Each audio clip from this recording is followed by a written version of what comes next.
morning everyone. We are the group 10 and we're assigned to report about a horror movie and we chose The Evil Dead Rise.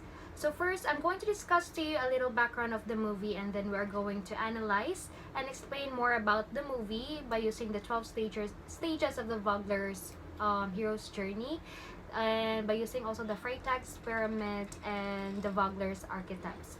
So first is the background of the movie. So this Evil Dead Rise series, this was just recently released last April 2023.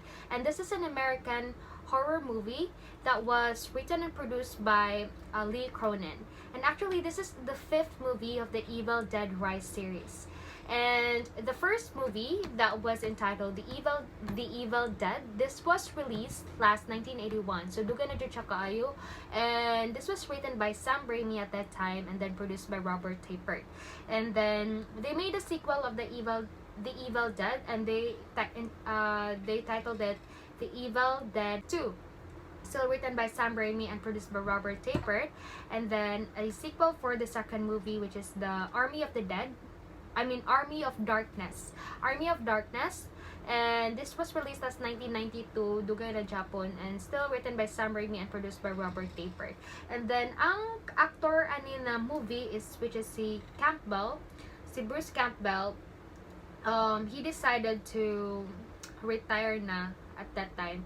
And after the Army of the Darkness also, the directors and the producers made a movie series. So mura siyang serve as a part 2 sa Army of Darkness, but then they made it in a by episode form. So dili siya movie ba.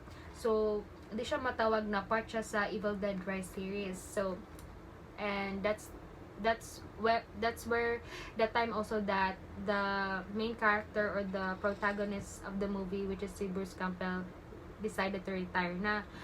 And then the 4th movie, the director is different now, which is si Fede Alvarez. So this is a different story na siya. So dili siya continuation sa first, second, third movie, but still na siya relation with each other sa iyang stories. And then the 5th movie, which is The Evil Dead Rise, which is this kanang na-release karon na April 2023. Ang director na ani kasi Lee Cronin and producer is still si Robert Tappert. So si Lee Cronin at that time, gihandpick siya ni Sam Raimi para mahimong director and screenwriter para ani na movie Evil Dead Rise.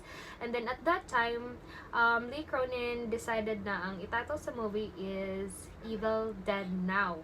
But then with their collaboration with Sam Raimi, they decided to make the title Evil Dead Rise. And I've searched about this one as to why they come up with this kind of idea, like kanang mga abat-abat na mga makita na mga books, unusual books, tapos na masapian.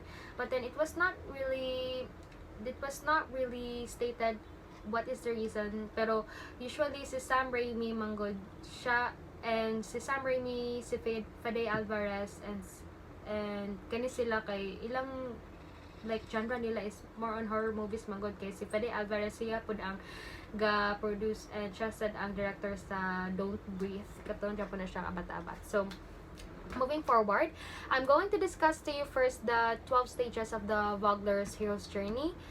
So the stage 1 is the ordinary world. So in this ordinary world, kato na siyang gishow ang environment sa hero, gishow ang kanang mga characters dire, kaunsa ba ilang mga like sa ilang like ordinary life nila ba, like familiar life nila.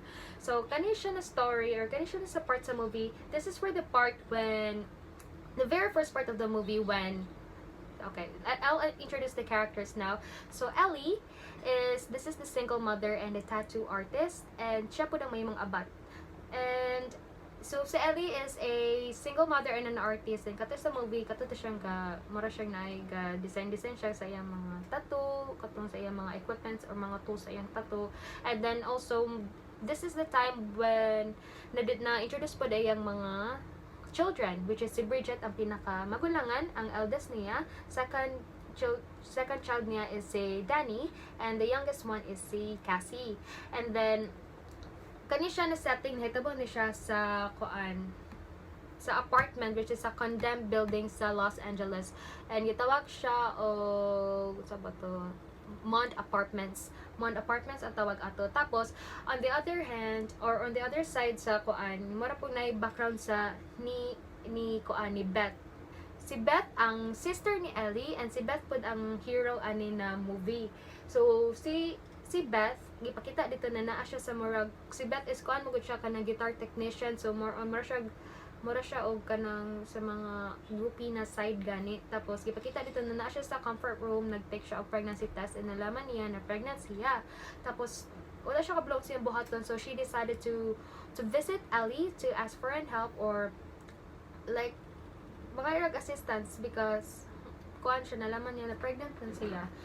So she want to kananay ka-comfort ba. So nato siya sa apartment nila ni Ellie. And at this one, when Beth arrived at the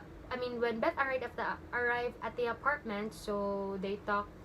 Ellie and Beth talk, and then Ellie decided to get some pizza, so she ordered the kids to get some pizza. So the kids went outside to get some pizza, and then when they went back, na sila sa parking lot, and then na earthquake na nahitabo. And kani siya na part kay kuan siya ha kanang exposition part ni siya sa Freight Experiment. So napa na siya sa pinaka first part sa Freight Experiment, yan na siya. Basta I'll gonna show you. So pagkuhan sa earthquake, so of course kusog ang earthquake, so na mga na-attack, na-shake ang ground, ang mga building na-shake, so na mga na-attack ng mga debris, and then na-ay hole sa ground.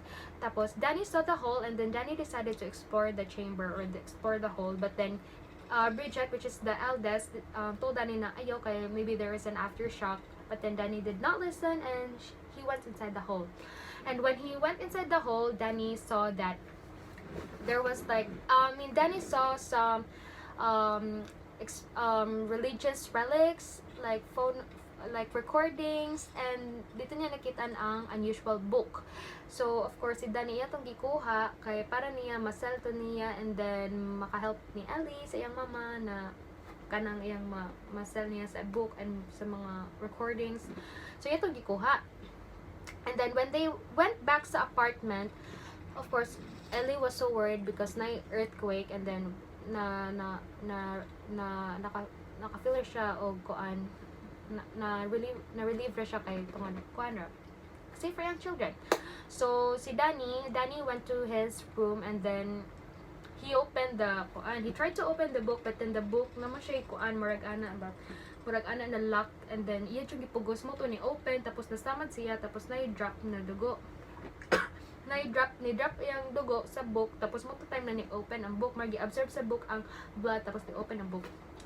Tapos si Bridget ato, which is ang pinakamagulangan na anak ni Ellie, ni ato sa kwarto ni Danny, and then together they saw the pictures of the book, which is very disturbing because there are like the rituals and how the rituals was made before, and then mga aftermath sa rituals, and then it was really disturbing. And then Bridget told Danny to close the book and then to return it in the morning because Cassie told Danny that it was hidden for a reason, and of course it's very true. It was really hidden for a reason, but then wala man naminaw si Danny, so iyan gipaminaw pa ang recording. So dito na nakuan ang evil, na-unveil ang dark spirit. So nice kay ang movie kay pag show ato pagkuan sa place sa recording, murag na-awake ang mga spirits, tapos ang wala ra nun siya gi-show na murag shadow or what, pero ang camera is kusog kay murag siya giblagan ba murag like that. Tapos si Ellie ato that time na siya sa elevator kay murag itong kuan ang lights ato kay nag-burn out man, so she is planning to go to the power source and then turn on the light. So na siya sa elevator ato, but then dito na pag-ana sa mga spirits, si Ellie man ang unang sumuto na nasapian siya sa kuan elevator ato, and then Ellie na nasapian siya sa elevator ato. Grabe kayo to, it was shown in the elevator gyud sa si Ellie like mar siya gibitay ato na yung mga naggunit sa iyang mga wrist na mga veins. It's so grabe ato. Tapos dito na nasipian na siya, but then Ellie still nang wala siya sa iyang pangunahon na she went back to the apartment, and then since burnout ato di makita kayo nila ni Danny, nila ni Bridget, ni Cassie og ni Beth ang nawong ni Ellie. So pagbalik ni Ellie sa apartment, nagluto siya og egg. Nagluto siya og egg, tapos wala na siya sa iyang utok ato, tapos natingala sila kay nagluto luto siya egg, tapos yung nagibuak ba, tapos wala siya sa iyang mind. Tapos dito na ni start tawag attack si Ellie, and then of course Beth na shock sila. Tapos when Ellie tried to attack, na nibalik siya sa iyang self, tapos nana siya ni Beth, please don't let it take my babies. So this is the call to adventure na ni Ellie. Call to adventure. So sa call to adventure, kanina siya na shake na ang situation ani, tapos the hero must face the beginnings of change. So we decided that this is the call to adventure because at that time when Ellie was already dead, and then Beth don't know what to do anymore because wala sa kabalo sa kamatyan ni Ellie. And then wala siya kabalo sa boto sa mga anak ni Ellie kasi siya na ang mabilin. So Beth is really this is the time when Beth really faced the beginning of change na ba. So this is the call to adventure na. So I just want to let you know that our hero here is si Beth, and then ang shadow is si Ellie. And we decided that the shadow, based on our research on the website changingminds.org, so the shadow here is, the meaning of the shadow is the opposite of light and provides tension of anxiety and fear in the story. So the shadow is often opposes the hero and is typically the main antagonist. And true man na, the antagonist ani na movie is si Ellie. So we decided na may mo siya ang shadow sa Wagner's archetype. And then ang shapeshifter is represents uncertainty and change, reminding us that not all is as seems. They may be a character who keeps changing sides or whose allegiance is uncertain. And of course, para naman ang shapeshifter ani kay si Bridget ag si Dan. Kay later on, ma-explain na mo na masapian man sad sila, and then at first ilang side kay ni Beth, and then may mo silang side ni Ellie. So managalahi-lahi sila ba. So man siya mong shapeshifter. And then ang among among herald, kay herald announces important events verbally, telling us what we do not realize or emphasizing the importance of an event. In particular, the herald provides the information that triggers the hero into original action. And the herald note, the herald need not to be a professional announcer nor even a person. A message on a scrap of paper or radio broadcast can serve equally to trigger change. So para namo ang herald ani sa the herald of the movie is the recordings and the book, because later on we're going to discuss that because of the recordings and the book, Beth will know what really happened to Ellie. And para mo to ang herald. And then trickster, pwede po si Ellie ang trickster na mo, because ang trickster provides entertainment on the story through wit, foolishness, or other means. They may be wise, as in Shakespearean fool, or maybe criminal in their deception. They provide further uncertainty and keep us on our toes. And then pwede po si Ellie, may mo siyang trickster.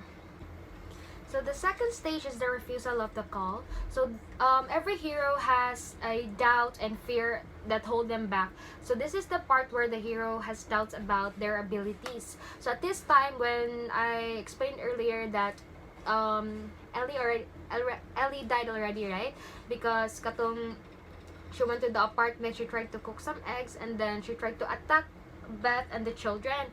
But then nagkamang-kamang siya ato, tapos nagsuka siya og fluid, tapos dito na mura siya na-shock sila kay ngano man inani ang why Ellie was acting crazy or acting weird. So but katong nag-vomit siya, after ato nag-vomit siya, mura siya nabalik sa iyang self, tapos naana siya ni Beth na, please don't let it take my babies.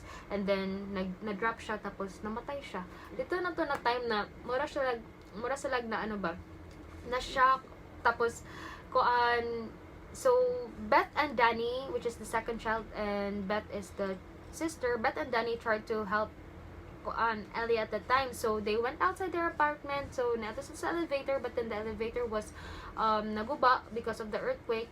So di siya magana, tapos ang stairs is na guba po, like nahugno ang stairs. So at that time, Beth doesn't have any choice. So she asked for help sa neighbors nila, like neighbor like katapat lang na room and malapit na room. So Beth asked for help. Tapos at that time, nato na ang lang neighbors, tapos they offered a prayer to Ellie, and then also ani na time kay kuan kanang dini na time na murag na nakahuno na si Bridget ba na ngano bang kuan, why does Ellie or why does your mother look like the picture in the book? So she blamed Danny. Ayun siya ni Danny na, di ba I told you to return the book, but then what happened to our mother nga nung nainaniman tungod kay mo gi-open to na book, wa ka namin na nako. But dito na to na time dili na mosulod ang meeting the mentor, because meeting the mentor, this is the key character, is meant to transform the life of the hero forever. So kanina time, this is when Danny admitted, or Danny confessed to Beth that like nasa gikawat na recording, nasa gikawat na unusual book, tapos siyang gipaminaw. So pero wala siya alimag ato. And then moto dito na to na time na this is the time when Beth tried to listen the recording and hoping they could stop stop the curse, or they will know what happened to Ellie. Hello, so good morning everyone. This is Alia Vivian Sayer, and I am tasked to report about the 5th, 6th, 7th, and the 8th part of the Wagner's Hero's Journey. So the 5th stage of the hero's journey is the crossing of the threshold. So in this scene, si Ellie, which is the woman being possessed, ilan ang gipalay down sa bed. Then si Beth kay naa sa window dapit gaatang ni Ellie, kay she is hoping for a miracle na makamata or ma-revive ni Ellie iyahang self. Then there comes a fly, nibatog siya sa eyeball ni Ellie. Then natingala si Beth, iyang gitutukan to fly, ni blink man ang eyes ni ni blink ng eyes ni Ellie. So iyang giduol, pagduol niya dito kay na-possess naman si Ellie, like rag ni float naman siya, demo to nisinggit siya. Pagsinggit niya kay katong mga children ni Ellie, si Beth, si Cassie, si Danny ug si Bridget kay ni duol. Then ang purpose sa curse kay koan kanang iyaha dapat kuhaon ng mga kalag nga innocents. So si Ellie katong na-possess, iyang gilayog ang pinakamagulangan niyang anak, which is si Bridget.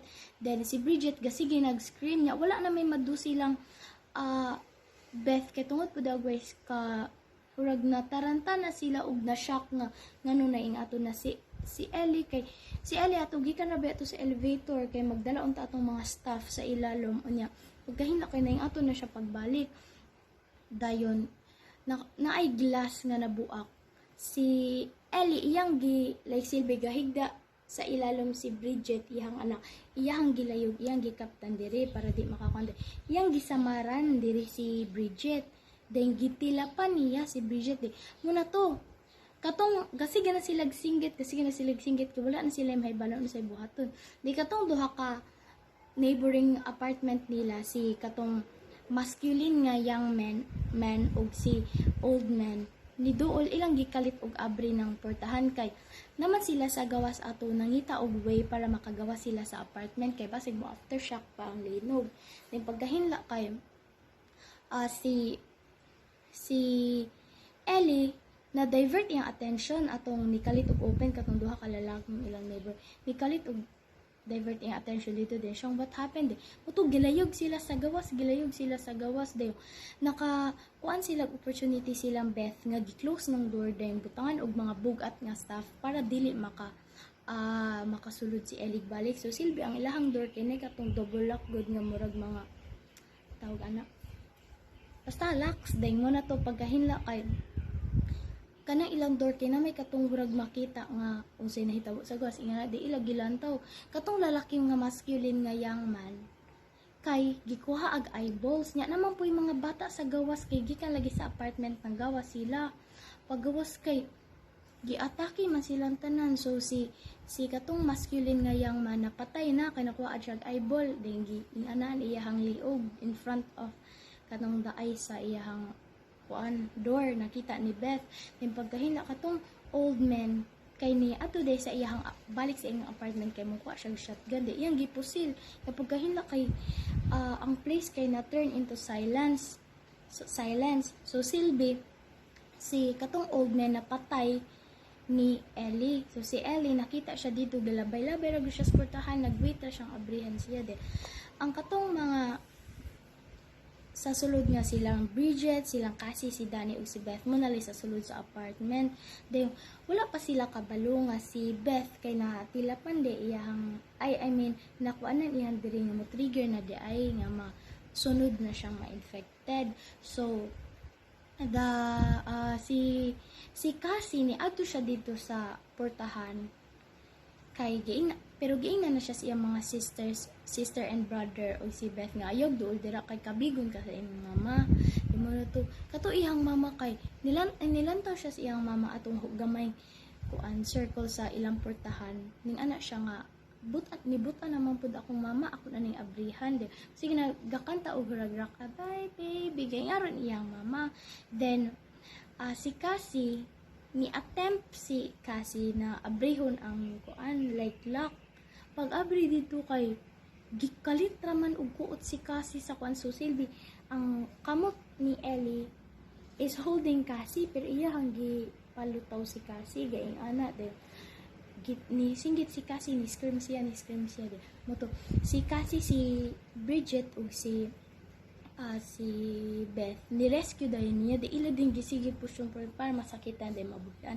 So nakuha nila si Cassie dayon ditong kaning na part sa film or movie dito na nisulod tong test allies and enemies because katong time nga nag-figure out sila unsay solution nila sa curse nga na buhat or nahitabo kay si Bridget gahinay-hinay na di ay og ka-infected iyahang diri kay like diri man tong gisamaran sa iyahang mama diri sa aping gitilapan man to siya mabendi nabutangan og dugo di na infected na diri siya din natingalan na si kuan Beth sa kusina gaginalong na si ay naig something galong de muna to gi paglantaw niya sa kusina sa countertop kay si Bridget gapatong day gakaon og wine glass din siya I'm hungry, I'm so hot gang aron si hot kuno ang iyang body gang anon si Bridget mo to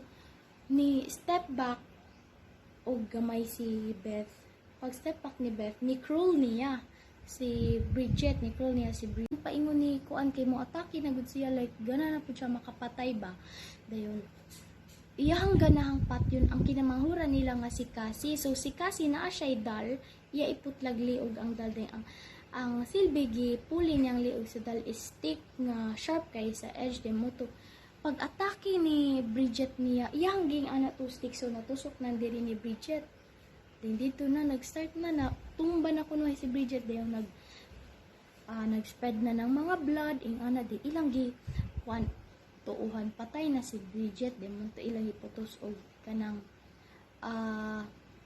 garbage bag good dayon gi butang og mga scotch tape para di makawala dayon gibaatan. So atong napatay na nila si Bridget kay ni ana si Ellen ay ni ana si Beth ni Danny nga naunsa di ay ni what anang causes this then ni confess si Danny ni Beth na during the nag-aftershock ang earthquake Then nako na siya nakit-an nga room sa ilalom sa ground nabungkag man na, so it creates a hole. Then nisulod daw siya dito. Then Bridget told him not to go inside kay unsa pay mahitabo, pero ni insist gud siyang moadto kay like nakuan ba siya, hurag na excite ba siya, nabaguhan siya ug unsay na dito ganan siya maka-find out ug unsay na dito. Then si Danny kakita man siya libro. Then muto ni confession ni Beth nga mao ni ako nakit-an sa under na ay mga rosary nga gabitay, din ay mga rebulto. Then ako na siyang gilisen during atong pag abot ni mo diri katong inyo may sugod papalit pizza, amon na siyang gilisen ni Bridget. Then ang book dili ma-open if dili makakuag blood. Then mo na to si Beth kay nakuan siya ni siya maudag tungod dagway ani inyong gibuhat ura siya spirit of the glass nga if na may mahimo nga one mistake makakuan ang mga spirit igaron siya. Then di siya makuan og ang katong inyohang gisinugdan dili ninyo mabuhat og usob. Then mo na to si Beth niya siya okay, let me listen. Iyang gilisen ang katong naman kay CD nga dala ng libro. Pag listen ni dito kay unholy nga mga pangadji, mga like ang nakitaan day ni Danny kay Book of Deaths. Dito na paglantaw niya dito kay na mga picture din. Ang naas picture is mga hurag silbi na portray og unsay nahitabo ni Ellie. So nakasabot na si Beth niya pagkahinla kay while si Beth galisen og gingana iya ipakusgawa na siya kabaon say nahitabo sa gawas.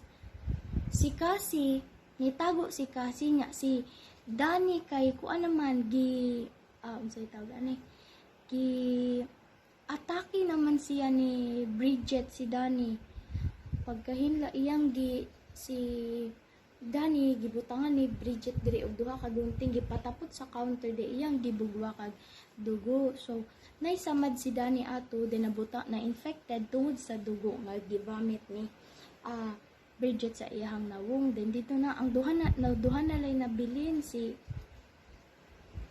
Cassie na lang og si Beth kay si Cassie nakatago man niya si Beth giadto ni Bridget sa room ni Danny kung asa siya naminaw. Then dito na nagsugod iya mang gilayog si Beth. So iyang gipalagbot si Beth niya. Si Beth kay gikuanan man gihatagan man og what do you call this? Gitabangan man ni kuan kasi nga makataka sila di. Iyang gihatagan og gunting. Si kuan purag silbi pangsangga niya di. Muna to ilahang napildi si Bridget, paggawas dito kay nigawas man mugawas sila niya na niabot man si Ellie sa in front nila di katong gunting nga gihatag ni kasi niya iyang gitusok sa diri ni Bridget. So Ellie so si Cassie ug si Beth rush to the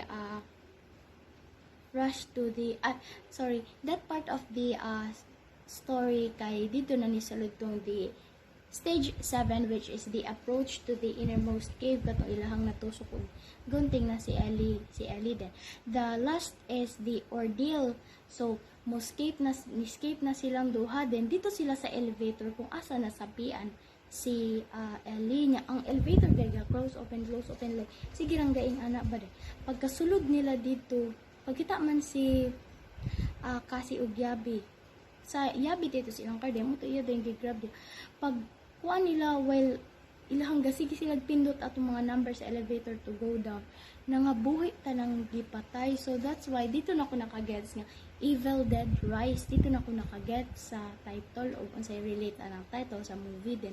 Silang Bridget, silang Danny tanang patay hantod si Ellie ni Rice na sila din mo na to pagkakuan kay gasigi sila paabot sila nga mo down di hantod na sa elevator ni close pero ang katong mga pilindotag number ng gawas dito ng dugo dayong gawas dito ng dugo di hantod ni napuno na dugo ng elevator niya may gali kay na ay maximum weight ng elevator. So pag lapos nila sa maximum weight ni kalit ug abre na elevator di nabugbak sila dito sa pinakailalom like pinaka first floor. Then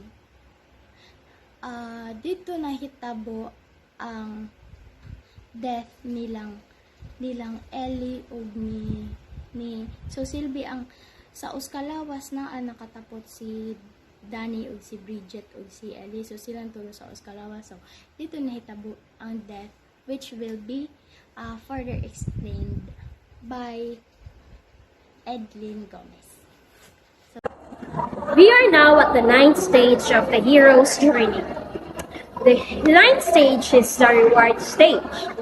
Do you think in the movie Evil Dead Rise it has a reward stage? Well, unlike any other movies that we've watched, there's a reward stage. Like movies of heroic movies, there's always a reward stage in that. But the Evil Dead Rise is a horror movie. There's no reward stage in that. So, let's move forward to the 10th stage, which is the road back. Going back home symbolizes the hero's return with the reward. The hero might be returned with acclaim after achieving. Almost the last part of the film, The Evil Dead Rise, the aunt and her niece were stuck in the elevator full of blood. Despite all the overflowing blood, the aunt niece though manages to get out of the lift and walk into the parking lot. Sadly, the naive and nimble Cassie is abducted by the final deadite and attempts to kill her with a chainsaw.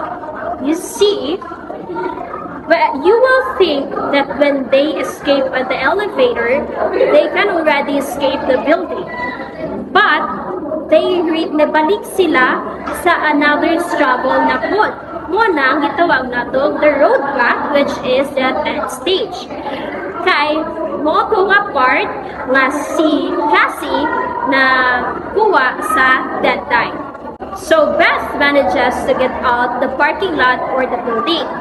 But when she saw her niece was been abducted by the deadite, she then returned into the parking lot to save her niece. This is where Beth knew what to do, and that was to kick the deadite into the wood chipper. So, it was not that easy for Beth. Dili sa yun para niya. Pagbalik niya sa parking lot, wala niya na dayon na save ang iyahang niece. Hapit po na siya kamatay. Hapit na siyang mapildi sa deadite. But she fought back, and when she knew what to do, that is why she kicked the deadite into the wood chipper. So that's the part which is the 11th stage, the resurrection. So, di ba, nibalik na to sila sa 10th stage, which is the road back, kung niabalik na po sila sa struggle. But, the rest, naanata sa 11th stage, which is the resurrection, where Beth fought back sa deadite to save her niece. Because the resurrection means this when the hero is reborn, the hero must face a major threat, which is often faced off with death itself. So, niagi na ta sa the road back, which nibalik na punta sa struggle. Kanang the road back is when Cassie was abducted by the deadite and attempts to kill her with a chainsaw. But in the 11th stage, which is the resurrection, Beth went back into the parking lot to save her niece, Cassie, and fought back with the deadite. And Beth knew what to do, and she kicked the deadite into the wood chipper. And on the 12th stage of the hero's journey, which is the hero achieved success. So, asa man nga part ato naka-achieve success ang hero? Well, the deadite was killed by Beth kato iyang gikick ang deadite ato sa chipper. She and her niece was able to escape the building together. So, muna siya itong gitawag, which is the final stage, return the elixir. So, mura rin siya life nato guys, na sa atong life makaagitag problems, challenges, struggles, but kinahanglan ta mo felt back ana ang mga challenges and find way para ma-overcome nato na siya para makakuha ta og success. So, it clearly states and it clearly defines there or states that the type of archetype and Wagner's archetype, the hero is in the film is Beth. And I just want to add that you might be wondering why in the very first part of the movie, there was a clip there that was shown that there was a girl sitting like reading a book beside the lake, and then there was a young man like Mars like friend, tapos there was a girl like Mars like sick girl in the room. So when the girl that was reading a book decided to visit the sick girl in the room because that was her friend, and then the young man was boyfriend siya atong sick girl, tapos kato na girl kay na-possess to siya, na-possess tong girl na naa sa room, tapos luto na iyang gipatay iyang gikuan og scalp tong bayi na nag-read og book, tapos namotoy drone tong laki, nato siya sa lake na murag kuan ba, wala siya sa iyang mind, nato siya sa lake, tapos basta na napugot tong ulo atong ulo sa laki. And based on my research, kako siya gi-research nga naman tong gipakita na clip na wala mo siya kuan relation sa story ni Beth and ni Ellie. And nalaman nako na katuday bayi na na-possess, mo dito siya ang tenant na na-possess after nila ni Ellie and Beth. So remember at the very last part of the movie, katong natong action nila ni Beth and ni Ellie na ang gipatay na ang deadite, tapos sa motoy tenant ni naog kay nanaw siya sa parking lot, kay nigawa siya sa apartment, tapos nakita niya dagang kayong blood, tapos ato siya ato na part na katong naay mga dagang blood dito na part na murag ang evil spirit nakita na pong next target, nakita na pong innocent na soul. So kato na pud na bayi mo to siya ang kuan si Jessica tong bayi mo to si Jessica na possess, and siya tong bayi na gipakita sa first part sa movie na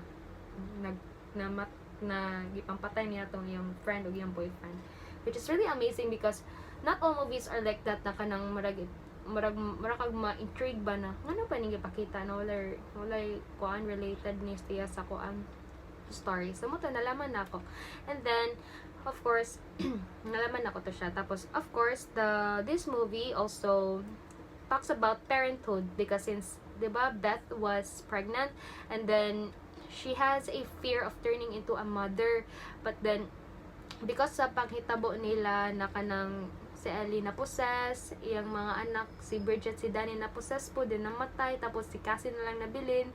She was validated by her own niece, and then mura na po siya she served or she stand as a mother of Cassie na pod. So mura siya mo talks about also a parent, like about it talks about parenthood pod. And then that's all. That's our report, and I hope we were able to discuss it clearly. So thank you so much for listening, everyone. Bye bye.